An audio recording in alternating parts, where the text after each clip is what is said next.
హల్లెలూయ. ముందుగా ఈ అవకాశం ఇచ్చిన దేవాతి దేవునికి మరియు పాస్టర్ గారికి నా హృదయపూర్వక వందనాలు. నేను చెప్పబోయే అంశం ఏంటంటే, మనుష్యుడు ఎలాంటి వాడు, మనుష్యుడు అంటే మనం అందరం అసలు ఎలాంటి వారము, ఏంటి, అసలు మనం ఎలా ఈ లోకంలో ఎలా జీవించాలి, ఎలా ఉంటే దేవునికి నచ్చే రీతిగా ఉంటాము ఏంటనేది మనము ఈరోజు మనం నేర్చుకునే అంశం అన్నమాట. అసలు మనుష్యుడు అనేవాడు అసలు ఎలా ఉండాలి, మనం ఏ రీతిగా ఉంటే దేవునికి ఇష్టకరంగా ఉంటాము, ఇంకా మనం ఏమి మార్చుకోవాలి, మార్చుకుంటే ఎలా ఉండగలుగుతాం అనేది మనము చూడాలి. మొదటిగా యాకోబు 1వ అధ్యాయము 10-11. ఏలయనగా ఇతడు గడ్డి పువ్వు వలె గతించిపోవును, సూర్యుడు దయించి వడగాలి కొట్టి గడ్డిని మార్చివేయగా దాని పువ్వు రాలును, దాని స్వరూప సౌందర్యమును నశించును. అలాగే ధనవంతుడును తన ప్రయత్నములలో వాడిపోవును. సో ఇదే మాట అంటే చదవద్దులేండి, 1 పేతురు 1:24 కూడా ఉంటుందన్నమాట గడ్డి పువ్వు గురించి.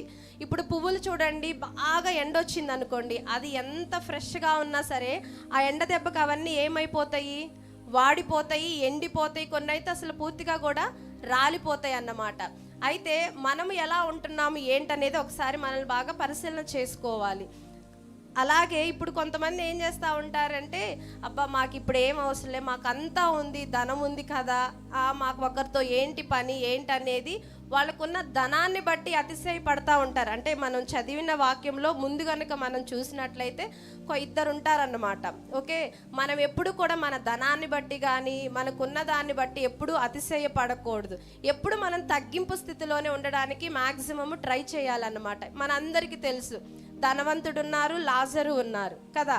లాజర్ ఎక్కడున్నాడు, ధనవంతు ఎక్కడున్నాడు. సో మనము కూడా ఏ స్థితిలో, ఆ దేవాతి దేవుని రొమ్మును ఆనుకునే స్థితిలో ఉండాలా, లేదంటే పాతాళంలో తొక్కివేయబడాలా అనేది మనం ఈ మధ్యకాల సమయాన మనం అందరం మనం ఒకసారి పరిశీలన చేసుకోవాలి. సో ఏ క్షణం ఏం జరుగుతుందో మనం ఎవరికి ఏది చెప్పలేము అసలు. కనుక ఉన్న సమయాన్ని మనం దేవుళ్ళు చాలా గడపడానికి చాలా ట్రై చేయాలి. అంతేగాని ఉన్న సమయాన్ని వ్యర్థంగా ముచ్చట్లతోటి అబ్బా మనం ఏమనుకుంటామంటే, నువ్వు చెప్పొచ్చేవాళ్ళమ్మ, ముందు నువ్వు పాటించాలంటా ఉంటాం. నేను ఫస్ట్లో ఇక్కడికి మనము దీన్ని అదేమంటారు పోడియం అని అనకూడదు, కానీ ఇది దేవుని బలిపీఠము ఏంటి. ఊరికే వచ్చి ఇక్కడ నుంచోని దీన్ని టచ్ చేసే అంత అర్హత మనలో ఎవరికీ లేదు. ఒక్కసారి ఇక్కడికి వస్తున్నాము అంటే చూడండి మనం ఏ రీతిగా ఉండాలి. మీరు అనుకోవచ్చు, అబ్బా ఇదేందో జస్ట్ తెలుగులో ఏమంటారు, ఇంగ్లీష్లో అయితే పోడియం అని అంటారు కదా. ఇది ఇక్కడికి వస్తున్న మనము, ఇక్కడ నుంచుంటున్న మనము, దీన్ని తాకుతున్న మనము అసలు ఎలా ఉండాలి, దీనికి అర్హులమా, ఇక్కడ వచ్చి పాట పాడి ఏముందిలే నన్ను ఎవరు చూస్తున్నారులే అని అనుకోవటం కాదు. ఇక్కడికి వచ్చి చెప్తున్న వాక్యం నేను అబ్బా ఈ 2 మాటలు చెప్పి వెళ్ళిపోతే నా గురించి అందరికీ తెలుసా అని నేను అనుకోవచ్చు. కానీ ప్రతి విషయము ప్రతిదీ కూడా నిరంతరం దేవుడు చూస్తూనే ఉంటాడు, అన్ని వేళలా చూస్తూనే ఉంటాడు. నువ్వు వాళ్ళకి తెలియకుండా చేసినా తెలిసి చేసిన ప్రతి నిమిషము ప్రతి మినిట్ చూస్తూనే ఉంటాడు. కాబట్టి మనం ఏ రీతిగా అంటే ఆ గడ్డి పువ్వు వలె వాడిపోవాలా, లేదంటే ఇంకా దేవుళ్ళో చిగురించేటట్టుగా ఉండాలా అనేది మనం ఒకసారి మనము ఈ మధ్యకాల సమయాన పరిశీలన చేసుకోవాలి. నేను అనుకుంటూ ఉంటాను, అబ్బా ఎన్ని వాక్యాలు వింటూ ఉంటాం ప్రతి ఆదివారం, అన్న చెప్తూనే ఉంటారు, ఎందుకని మాలో ఇంత మార్పు ఉండదు. ఒకవేళ ఇదే వాక్యం మనం లేకపోతే ఏమో నిత్యం నేను మల్లేశ్వరి కొట్టుకుంటా ఉంటావేమో, నేను హెప్సిబా అంటే ఎప్పుడు తిట్టుకుంటా ఉంటావేమో అంటే నేను అట్లా అనుకుంటాను. ఆ దేవుని మాటలు మనం ఆదివారం వింటుంటేనే కదా ఏదో ఒక చిన్న మాట మన హృదయాల్లో ఖచ్చితంగా తగిలిద్ది. ఏదో ఒక చిన్న మాట ద్వారా ఓహో ఇది నిజమే కదా, ఏంటి ఇది నేను మార్చుకోవాలి అని మీకైతే తెలియదు. కానీ నేనైతే ప్రతిసారి ఏదో ఒక చిన్న మాట, ప్రతిదీ కాదు, ఏదో ఒక మాట నా హృదయాన్ని తాకిద్ది. అవును దేవా నిజమే, నేను మార్చుకోవాలని ప్రతిసారి నన్ను నేను పరిశీలన చేసుకొని ప్రతి విషయంలో నన్ను నేను సరి చేసుకుంటూ ఉంటాను. నేను ఎందుకు ఇలా ఉండాలి ఏంటి అనేది ప్రతిసారి నేను విన్న వాక్యం ద్వారా నన్ను నేను మార్చుకుంటూ ఉంటానన్నమాట. సో మనం ఏంటంటే ఒక ధనము మీద కానీ ఎలాంటి ఆశ కలిగి, ఇప్పుడు ఇస్కరియోతు ఏదున్నాడు, ధనం కోసం ఏం చేశాడు, బాగా ఆశపడి దేవుణ్ణి అప్పగించాడు. చివరికి ఏమైంది, చనిపోయాడు, ఉరిశిక్ష వేసుకొని చనిపోయాడు అన్నమాట. సో ఇప్పుడు మనం కూడా ధనాశకు లోబడితే, ధనం గురించి ఇంకా చాలా ఉన్నాయి మనం చెప్పాలంటే, మన ప్రాణాన్ని పోగొట్టుకోక సాతానికి మనల్ని మనం అప్పగించుకోకుండా దేవుల్లో చిగురించే వారిగా ఎప్పుడు నిత్యము ఒక అంటే ఫ్రెష్నెస్ కలిగి ఉండాలనేసి నేను మీ అందరికీ చెప్తున్నాను. అలానే ఇప్పుడు ఇంకా మన బైబిల్లో చెప్పాలంటే అపోస్తులుడైన పౌలు మీ అందరికీ తెలుసు. అయితే అంటే ఆయనకి అప్పట్లోనే చాలా ఆస్తి ఉందంట, 300 కోట్ల ఆస్తో 30 కోట్ల ఆస్తో మొత్తానికి సంథింగ్ తెలీదు. అయితే అంత ఆస్తి ఉన్నా సరే దేవుడు తనని పిలిచినప్పుడు ఆస్తి మొత్తాన్ని వదిలిపెట్టి గమాలేలు అనే వారి దగ్గర, అంటే ఈ మొత్తం ఈ బైబిల్ అనే ధర్మశాస్త్రాన్ని తెలుసుకోవడం కోసము అంటే అంత ఆస్తిని వదిలిపెట్టేసి, చూడండి అదే ఆస్తి మనకున్నా ఏం చేస్తామంటే కొన్నిసార్లు ఆస్తిని బట్టి మనం విర్రవీగుచూ ఉంటాం కదండి. అంటే మీరు అందరు లేండి, నేను మామూలుగా చెప్తున్నాను, నేను మామూలుగా యాజ్ ఏ హ్యూమన్ బీయింగ్గా చాలామంది అలా ఉంటారన్నమాట. దాన్ని బట్టి నేను చెప్తున్నాను. అయితే అపోస్తులుడైన పౌలు అంత ఆస్తి ఉన్నా సరే ఆ ఆస్తిని మొత్తాన్ని వదిలిపెట్టేసి డేరాలు కుట్టి దేవుని ఎన్నో ఎన్నో ఎన్నో మాటలు మనకి చెప్పాడు. సో అలానే మనము కూడా ఒక సాక్షుల వలె మనందరూ ఉండాలనేసి జీవగ్రంథాల్లో మన పేర్లు లిఖించాలనేదే నా ఆశ అండి. రెండో మాటగా చూస్తే, మొదటి మాట ఏమో మనము గడ్డి పువ్వు లాంటి వారము. ఎలాంటి వారం మనము? గడ్డి పువ్వు లాంటి వారము. రెండోదిగా చూస్తేనేమో నేల మీద ఒలికిన నీటి లాంటి వారము. ఏంటంటే మనము నేల మీద ఒలికిన నీటి లాంటి వారం. 2 సమూయేలు 14:14.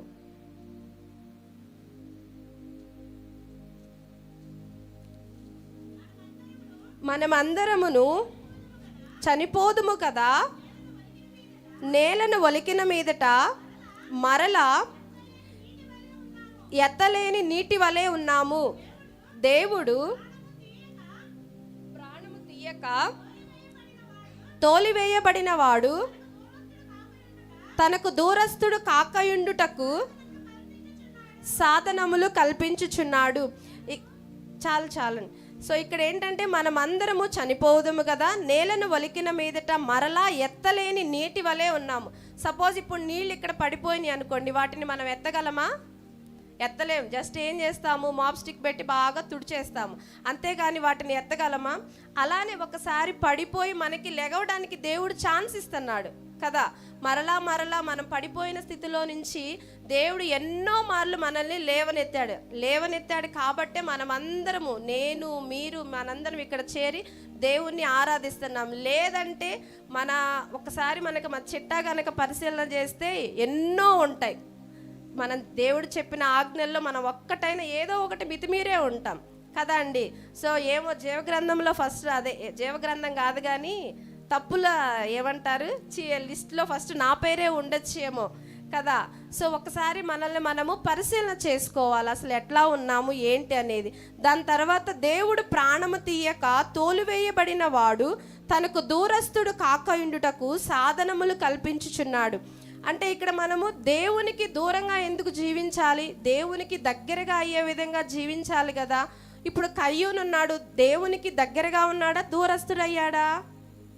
కయ్యూను మీ అందరికి తెలుసు కదండి, దేవునికి ఏంటి కోపం తెప్పించి దూరస్థుడయ్యి దేవుని శాపాన్ని తెచ్చుకొని నువ్వు దేశదిమ్మరివి అవుతావు అని దేవుని శాపాన్ని కొని తెచ్చుకున్నాడు. మనం ఆ రీతిగా ఉండకుండా దేవునికి దగ్గరగా ఉండాలి. ఇప్పుడు సంసోను ఉన్నాడు, తన మొత్తాన్ని తీసుకెళ్ళి ఎవరి చేతికి, సాతానికి తన ముందు అప్పగించుకొని తన మొత్తాన్ని ఎవరి చేతిలో పెట్టాడు? దెలీలా చేతిలో పెట్టాడు. తర్వాత ఏమైంది, చివరికి తన సర్వస్వాన్ని మొత్తాన్ని, తనకున్న బలాన్ని, తనకున్న అదే మొత్తాన్ని, జ్ఞానాన్ని అంతా కోల్పోయాడు. అలా మనల్ని మనం ఎందుకు సాతానికి అప్పగించుకోవాలి? ముందు దేవునిలో ఎప్పుడు, సపోజ్ ఒక ఎగ్జాంపుల్ చెప్పాలనుకోండి, ఇప్పుడు బాగా వేడి నీటి మరుగుతూ ఉంటాయి, మనం దాంట్లో ఏమైనా పడటానికి అవకాశం ఉంటుందా? బాగా వేడిగా ఉండే నీటిలో, లేదంటే కాగుతున్న నీటిలో కానీ ఏదన్నా అవకాశం ఉండిద్దా? ఏదైనా పడడానికి కానీ మనం టచ్ చేయడానికి ఏదైనా అవకాశం ఉంటుందా? అలా కాకుండా దాన్ని తీసి పక్కన పెట్టండి, బాగా చల్లారనివ్వండి. చల్లారిన తర్వాత ఏమవుతాయి, ఎక్కడెక్కడ ఈగలు కానీ దోమలు కానీ అన్నీ ఏమవుతాయి, దాని మీద వాలిపోతాయి కదా. అలానే మనం దేవునిలో ఎప్పుడు కూడా ఒక మంట వలె, అంటే అది ఎలా చెప్పాలి, ఆ అగ్ని వలె దేవుళ్ళు ఎప్పుడు కూడా మనము మండుచూ ఉండాలన్నమాట. ఎప్పుడు ఆయనకి, సాతానికి మనల్ని మనం అప్పగించుకోకుండా దేవుల్లో నిత్యము మండుచున్న వారిగా, ఆయన పరిశుద్ధాత్మను పొందుకునే వారిగా ఉండాలన్నమాట. ఇప్పుడు యోసేపు ఉన్నాడు, మనందరికీ తెలుసు ఎంతటి ఆ రాజు మొత్తాన్ని సమస్తం మీద అధికారం ఇచ్చాడు, అన్నిటి మీద. ఎవరు చూడట్లేదులే, ఏముందిలే అని ఆ రాజు భార్య దగ్గరికి వెళ్ళాడా? వెళ్ళలేదు. దేవునికి భయపడి, పాపానికి, నాకు నిజంగా యోసేపు గురించి ఆ మాట చదువుతుంటే చాలా చాలా ఇష్టం. పాపానికి దూరంగా పారిపోయాడు అనేది నాకు చాలా ఇష్టం అనమాట. నిజంగా మనం కూడా అలా ఉంటే, అంటే అది ఆ పాపం అనే కాదు, కానీ అన్ని విషయాల్లో నిజంగా మనం అలా దూరంగా పారిపోతే ఎంతో మనము విలువ కలిగిన వారిగా ఉంటామన్నమాట. ఓకే అండి. అలానే ఇంకొకటిగా చూస్తే, దాటిపోయే నీడ లాంటి వారము. మనం ఎలాంటి వారం అండి? దాటిపోయే నీడ లాంటి వారము. మొదటిదేమో గడ్డి పువ్వు లాంటి వారము, రెండోది వచ్చేసేమో నేల మీద ఒలికిన నీటి లాంటి వారము. నెక్స్ట్ మూడోదిగా చూస్తే ఏంటంటే దాటిపోయే నీడ లాంటి వారము. చూడండి, కీర్తనలు 144:4,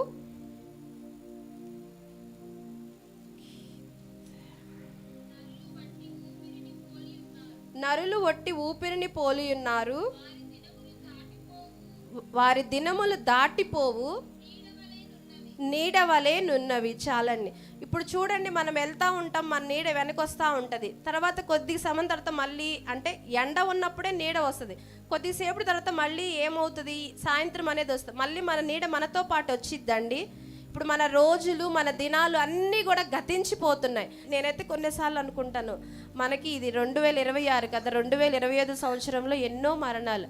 అయ్యో దేవా, నిజంగా ఎన్ని మరణాలు ప్రభువా, మేము ఈ రీతిగా ఉన్నామంటే నిజంగా నీ కృపే, నిజంగా నీ దయే తండ్రి. నీది లేకపోతే మేము ఏమైపోతామో ఏమో.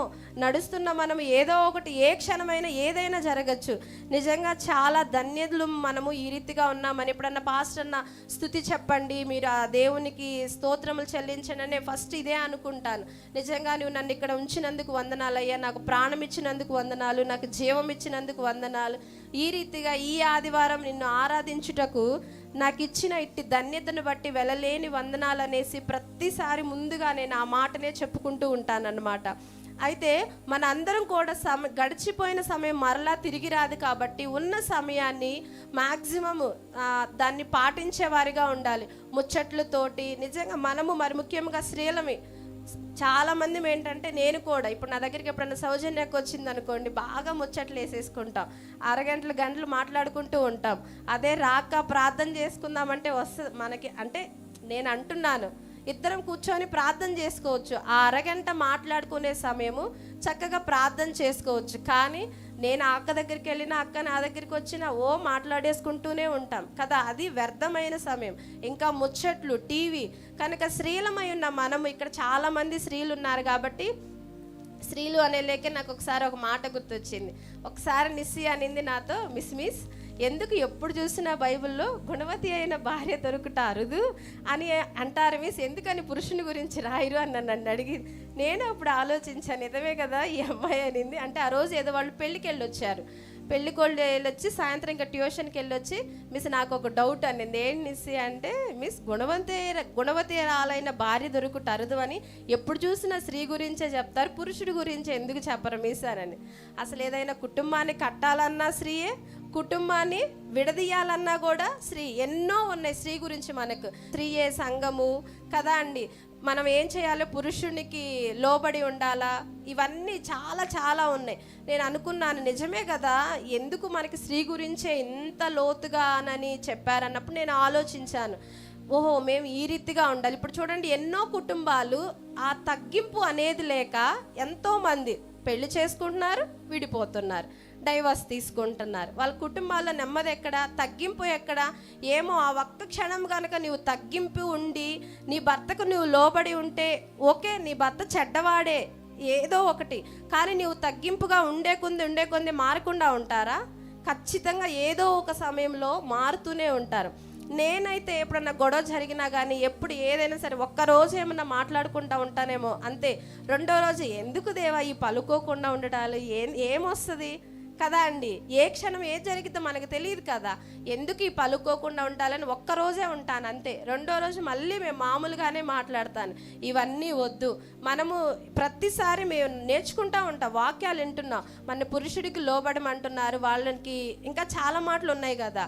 సో మనం వాళ్ళకి లోబడి మనం వాళ్ళని ప్రేమగా చూసుకున్నట్లయితే వాళ్ళు కూడా మనకి ఇంకా లోబడి మనల్ని ప్రేమగా చూసుకోవడానికి వాళ్ళు మూర్ఖులే, చెడ్డవాళ్ళే, ఏదో ఒక సమయంలో ఖచ్చితంగా వాళ్ళకి మార్పు అనేది వస్తుంది. వాళ్ళ వైపు ఎంతైతే తప్పు ఉంటుందో మన సైడ్ కూడా అంతే తప్పు ఉంటుంది. కాబట్టి ఇద్దరము కూడా రెండు సరి చేసుకునే వారిగా ఉండాలి. సో మనము ఉన్న సమయాన్ని కూడా సద్వినియోగం చేసుకుంటూ దేవుళ్ళో ఇంకా ముందుకు ఎదిగే వారిగా ఉండాలన్నమాట. నాలుగోదిగా చూస్తే ఏంటంటే మనము ఆవిరి లాంటి వారం అంటండి. చదవద్దు, యాకోబు 4:14 ఉంది. తర్వాత వచ్చేసి చితికిపోయే మట్టి వంటి వారము. మనం ఎలాంటి వారం అంట? చితికిపోయే మట్టి వంటి వారము. నెక్స్ట్ మరోదిగా చూస్తే వట్టి ఊపిరి లాంటి వారం. ఇది యోబు 7:7 ఉంటుంది. ఆఖరిగా ఇది చెప్పి నా మాటలు ముగిస్తాను. మనము వట్టి వారము, ఏమీ లేని వారముగా ఉన్నాము. మనం ఎలాంటి వారం అండి? వట్టి వారము, ఏమీ లేని వారముగా ఉన్నాము. కీర్తనలు 39:6 మనుష్యులు వట్టి నీడ వంటి వారై తిరుగులాడుదురు, వారు తొందరపడుట గాలికే కదా, వారు ధనము కూర్చుకుందురు గాని అది ఎవనికి చేజిక్కునో వారికి తెలియదు. సో మనం ఇక్కడ గమనించాల్సింది ఏంటంటే వట్టి వారిమి, ఏమీ లేని వారిగా ఉన్నాం. ఇప్పుడు అసలు అందరికీ ఎగ్జాంపుల్ చెప్పడం ఎందుకు, మనం ఆ దేవాతి దేవుణ్ణే ఎగ్జాంపుల్గా తీసుకుందాం. మరి ముఖ్యంగా ఆ దేవాతి, ఆ మహోన్నతుని కుమారుడైన ఆయన ఎంతో తనను తాను తగ్గించుకొని పశువుల పాకుల్లో జన్మించాడు కదా అండి. అసలు ఆ మహోన్నతుడు తలుచుకుంటే ఏమో ఏ పెద్ద బిల్డింగ్లోనో ఏ పెద్ద ప్యాలెస్లోనో జన్మించవచ్చు కదా. కానీ తనను తాను తగ్గించుకొని కేవలం నా కోసం, మీకోసం, మనందరి కోసం ఏంది పశువుల పాకలో జన్మించాడు.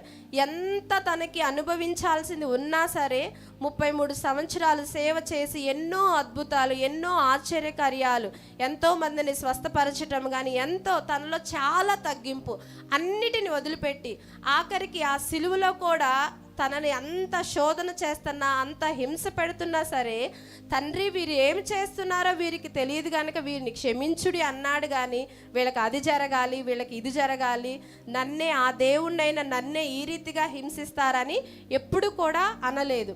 అంటే అన్నీ ఉన్నా సరే తనకి ఎంతో ఉంది, ఎంతో మహిమ ఉంది, ఎంతో జీవం ఉంది కదండి.